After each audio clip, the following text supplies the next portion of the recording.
আজ আমি নতুন একটি রেসিপি নিয়ে চলে এসেছি।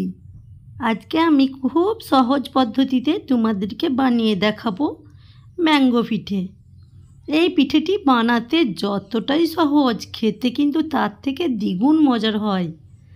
তাই বন্ধুরা, আম থাকতে থাকতে এই ম্যাঙ্গো পিঠেটি একবার বানিয়ে নাও, খেয়ে কিন্তু দেখবে সবাই অবাক হয়ে যাবে। একেবারে মুখে দিলে মিলিয়ে যায় এই পিঠে।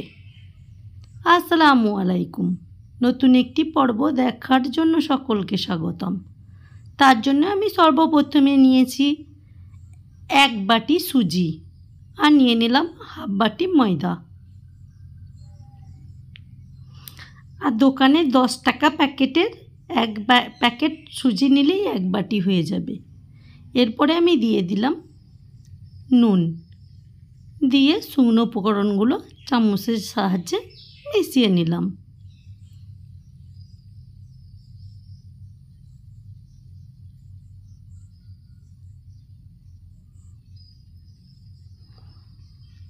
যে বাটির মাপে নিয়েছি আমি সুজি, ওই বাটির মাপেই নিয়ে নিলাম 2 বাটি পানি। যে ভালো করে মিক্স করে নিতে হবে। সুজি, ময়দা, পানি একটা চামচের সাহায্যে ভালো করে মিশিয়ে নিতে হবে।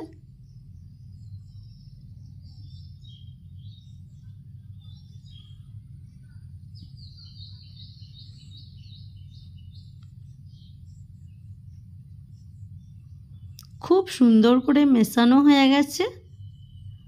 এরপরে আমি মিক্সিং জারের মধ্যে নিয়ে নেব।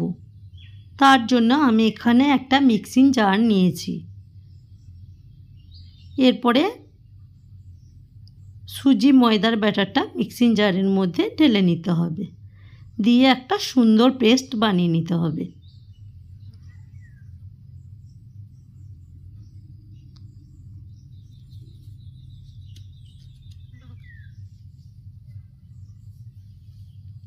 পেস্টটা আমি রেডি করে নিয়েছি। এরপরে আমি একটা বোলের মধ্যে ঢেলে নেব। আমি একবারে ঢেলে নিয়েছিলাম, কিন্তু আমাকে 2 বার করতে হয়েছে, নাহলে উল্টে যাচ্ছিল, পড়ে যাচ্ছিল, সেই জন্য আমি 2 বার করে নিয়েছি। এরপরে মিক্সিং জারটা ধুয়ে আরও কিছুটা পানি আমি দিয়ে দিলাম ব্যাটারের মধ্যে। এরপরে এখানে আমি নিয়েছি একটা আম। আমি এখানে হিমসাগর আম নিয়েছি। আমটা কিন্তু খুব পাকা নিতে হবে, তাহলে পিঠেগুলো দেখবে খেতেও খুব ভালো লাগবে। এরপরে সুন্দর করে ছুরির সাহায্যে চামচ দিয়ে আমের মাড়িটাকে বের করে নেব। আমি যেমনভাবে ভিডিওতে আমের মাড়িটা বের করে নিচ্ছি, তোমরা সহজ পদ্ধতিতে এইভাবে মাড়িটাকে বের করে নিতে পারো।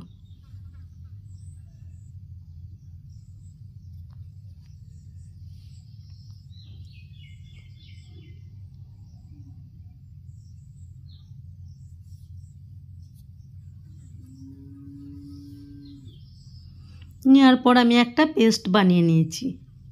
আমি 1 ফালি আম নিয়েছিলাম, পুরো আমটা নিইনি, একটা আমের মধ্যে 1 ফালি নিলেই হবে। এরপরে ব্যাটারের মধ্যে আমের মাড়িটাকে ঢেলে দিতে হবে।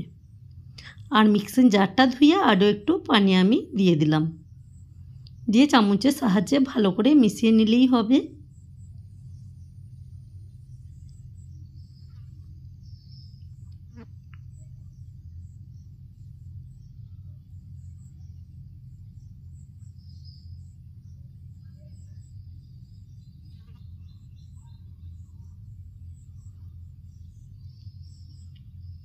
ওই বোলটার মধ্যে আমার ডোটা অনেকটাই বেশি হয়ে গেছে, তাই আমি অন্য পাত্রের মধ্যে ঢেলে নিলাম।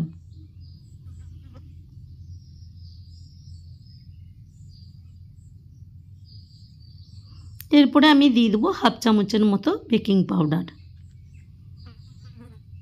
একটা উইসের সাহায্যে ভালো করে মিশিয়ে নিতে হবে।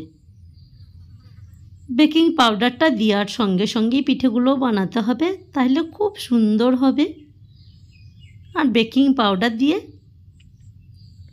কিছুক্ষণ রেখে দিলে অ্যাকসেন্টটা চলে যাবে, সেই ক্ষেত্রে পিঠেগুলো ভালোও হবে না। তাই বন্ধুরা, যে কোনো জিনিসে বেকিং পাউডার দেওয়ার সঙ্গে সঙ্গেই কিন্তু বানিয়ে নেবে, তাহলে দেখবে যে খাবারটা বানাবে সেটা কিন্তু খুব সুন্দর হবে। এরপরে যখন দেখবে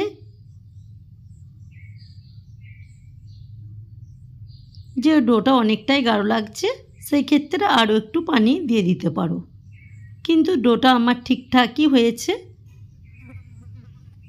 আর অল্পই একটু পানি দিয়ে দিলাম। আরও একটু পাতলা করে নিচ্ছি। ঠিক এইভাবে পাতলা করে নিতে হবে তোমাদেরকে সুন্দর করে। ডোটা রেডি হয়ে গেছে। আমি এরপরে ওভেনের মধ্যে একটা কড়াই বসিয়ে দিয়েছি। কড়াইয়ে আমি হালকা তেল ব্রাশ করে নেব। এরপরে এক হাতা করে ডো দিয়ে পিঠেগুলোকে বানিয়ে নেব।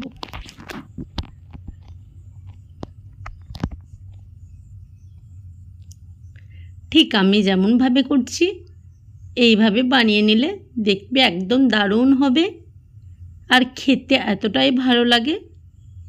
তাই বলবো, জান থাকতে থাকতে একবার বানিয়ে দেখো, খেয়ে একেবারে সবাই অবাক হয়ে যাবে। এতটা মজার হয় এই পিঠেগুলো, আর বানাতে কিন্তু খুব সহজ।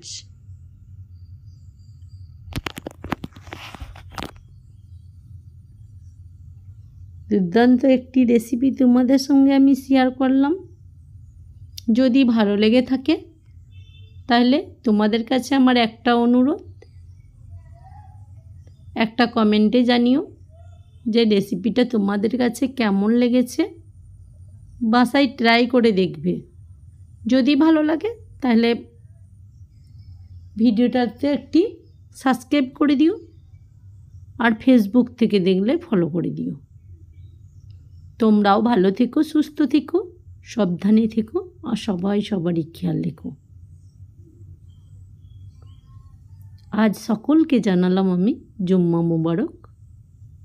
জুম্মার দিনে সবাই ভালো থাকবে।